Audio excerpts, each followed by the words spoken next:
going on, Jerome? It's a beautiful Friday, and tomorrow, Saturday, Minnesota Fighting Vikings take on the Las Vegas Raiders, and the first and only preseason game at US Bank Stadium this season. Vikings on the road for the final two, and obviously fired up. Football is back. It doesn't count in the standings. Also, most of the starters and the stars aren't going to play, but it sort of is what it is. But either way, there's a couple players that you're excited to see on Saturday. Now, notably, the obvious ones, obviously. First-round picks, J.J. McCarthy, future of the franchise of the Vikings, as well as Diamond Dallas Turner. We'll see how much work they get in, if any. Of course, preseason plans are always up in the air. And, O'Connell, on Thursday, talked about his plans, but things change. Who knows, man? But either way, here are 12. Dose Vikings we're looking forward to seeing in the preseason game on Saturday. That doesn't include J.J. McCarthy and Diamond Dallas Turner. It's kind of a given. First up, don't be mad. Do not be mad. So Jaren Hall, I want to know if he has progressed from last season. Now, he looked great in that second drive against the Falcons. He looked like ass, thank you, the first half against the Packers, but he was a rookie.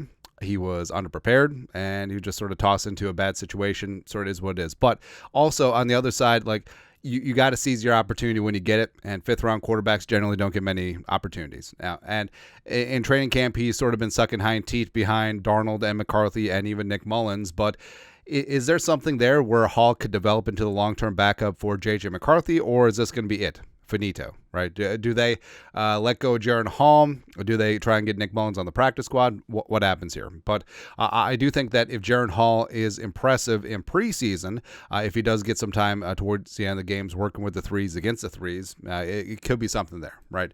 Next, number 2, running back King Kene and Wangu. So on the official depth chart, King Kene was listed as RB3. Also through training camp depth chart, basically has been getting slightly more work than Myles Gaskin. Now it's been scraps behind Aaron Jones and Ty Chandler, but King Kene in a contract year 4 of his rookie deal, the former Iowa State Cyclone, he's established himself as one of the best kick returners in the game, but also he's got that game-changing ability. Now, things just haven't really come together for him as a running back, but I've always felt, even though running backs are, it's good to get into a rhythm as a running back, but I just feel like there should be 2 or 3 plays a game where you just line up Kene in the backfield, just give him the rock, and then maybe he busts one. He certainly has that home run threat capability, and just having this team be dangerous at all levels does make sense. But I think that with a strong preseason, on top of him being probably the best kick returner in the game, and also I think he's greatly going to benefit from the new kick return rules, maybe he established himself as RB3. Or maybe he gets himself a second contract here with the Vikings. Would love to keep him into the fold. Next up, number 3, Jeshaun Jones. So Jeshaun Jones, the pride of Maryland, a highly paid UDFA coming on in, and on the unofficial depth chart was listed as 6. Now, I think that he is definitely a player that could be threatening for a 53-man roster spot, at minimum practice squad, but I think if he shows up and shows out enough in preseason, I think that the Vikings will have a tough time trying to get him through waivers initially to get him onto the practice squad before they can protect him. Now, he's going to be jockeying with the likes of Tristan Jackson, Trent Sherfield, Thayer Thomas, Lucky Jackson, etc., because I think that the first 4 are pretty static. But, I mean, it's obvious that the front office likes him. McCardle's talked very highly about Jeshaun Jones. Also, it just seems like he pops up every single day with a play or 2 here or there, and he does stand out. So it could be a success story for the Vikings moving forward. Next up, number 4, interior offensive lineman Michael Juergens. Now, baby, make it smooth like lotion. So Juergens, 6 years at Wake Forest. 6.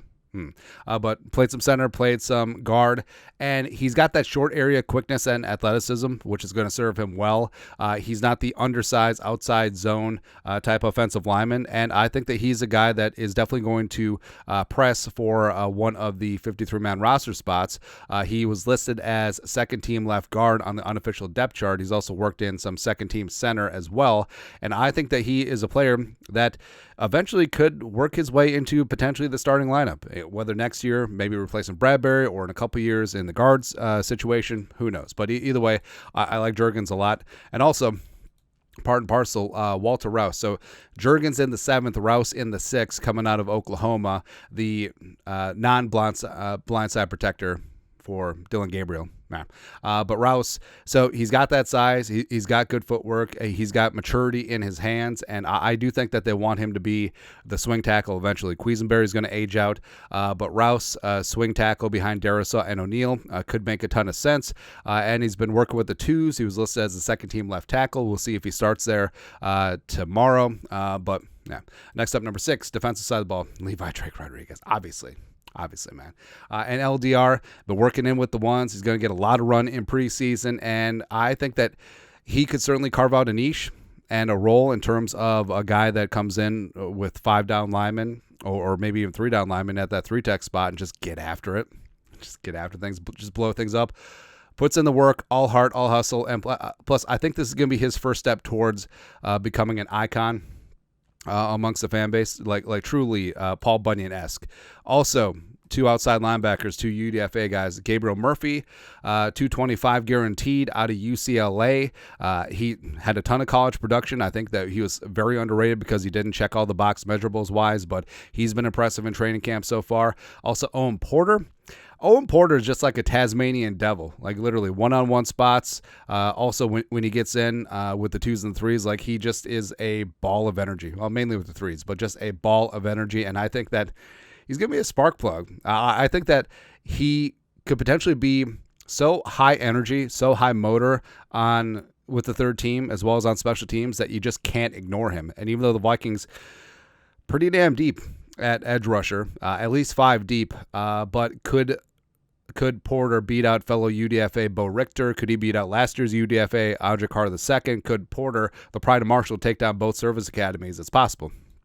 It's possible, man. Next up, number 9, Brian Asamoah. Now, of course, we know Asamoah. He's been here this is year 3 for him. It's part of the heralded 2022 class, but Asamoah's been dinged up, just never has really gotten the time of day. But he's firmly been the second team off-ball linebacker with Kamu Grugier-Hill, and he's been super feisty. Like, Asamoah's been jawing with Justin Jefferson on the side. He's been laying licks on Johnny Munt, almost starting fights. And Asamoah's playing with a chip on his shoulder. He's playing with high energy, and this is what he can be. And we talked about Asamoah is like the modern-day off-ball linebacker, a little bit undersized, can run and cover like the wind, and I think he could be a lot of fun. Even though we've tried to trade him 17,000 times. All that. Lastly, so 3 in the secondary. UDFA Dwight McLaughlin, the technician, again, undrafted because didn't check all the boxes physically, but he's a high-end productive guy, was very successful at Arkansas last year, won PFF's highest-graded cornerbacks last year, and also went up against high-end receivers week in and week out, and he's been impressive so far in training camp, and now let's see that translate to the field in preseason, and I think that McLaughlin is going to make a very, very good case to make that 53. Also, Fabian Moreau. So Fabian Moreau literally just walks in off the street.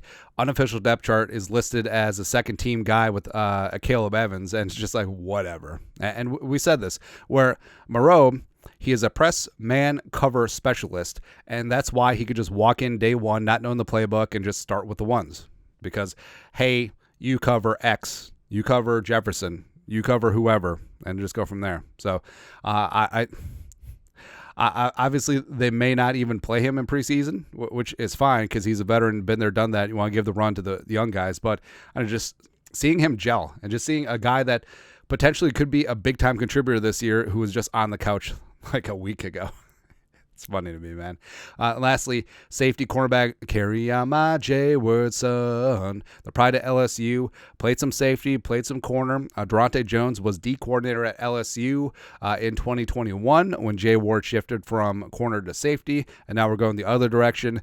Mainly, just want to see how they do use him because I think that his versatility would be nice to have in a backup role. Also, I do think that his 53-man roster spot is pretty safe. I think that they'll keep 5, Harrison, Beasley, Metellus, Jay Ward, Theo Jackson. I think Lewisine is probably gone. Bobby McCain, the veteran, maybe he gets onto the practice squad. Who really knows? But, I mean, there's a ton to watch, and it's going to be like drinking from a fire hose, just all of this data coming on in. But, of course, you know why we're here. You know. Although I want McCarthy to get as many preseason reps as possible, I don't actually think that Turner needs them. I feel like Turner's going to be good to go. But obviously he would benefit from them, but we'll see. Either way, your thoughts are thoughts. 12 players we're looking forward to seeing in the first preseason game against the Raiders tomorrow. Let us know your thoughts, our thoughts, comment section, production value.